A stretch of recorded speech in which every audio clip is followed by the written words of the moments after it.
First reading, Zephaniah chapter 3 verse 1-2, 9-13. Disaster to the rebellious, the befouled, the tyrannical city. She has not listened to the call, she has not bowed to correction, she has not trusted in Yahweh, she has not drawn near to her God.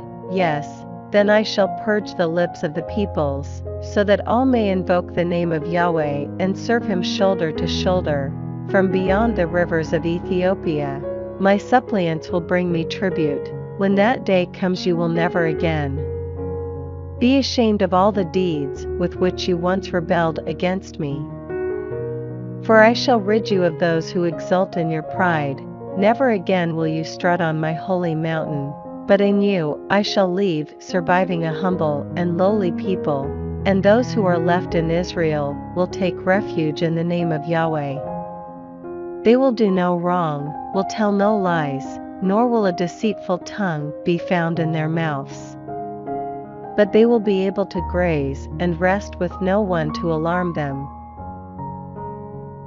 Responsorial Psalm, Psalms chapter 34 verse 2-3, 6-7, 17-18, 19, 23. I will praise Yahweh from my heart. Let the humble hear and rejoice. Proclaim with me the greatness of Yahweh. Let us acclaim his name together. A pauper calls out and Yahweh hears, saves him from all his troubles.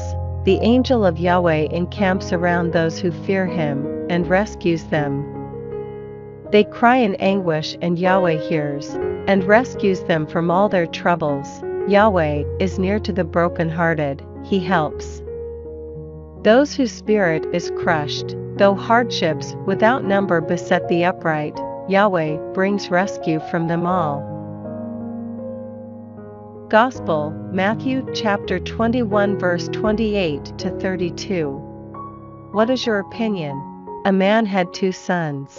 He went and said to the first, My boy, go and work in the vineyard today. He answered, I will not go, but afterwards thought better of it and went. The man then went and said the same thing to the second, who answered, Certainly, sir, but did not go. Which of the 2 did the father's will? They said, the first. Jesus said to them, In truth I tell you, tax collectors and prostitutes are making their way into the kingdom of God before you. For John came to you, showing the way of uprightness, but you did not believe him, and yet the tax collectors and prostitutes did. Even after seeing that, you refused to think better of it and believe in him.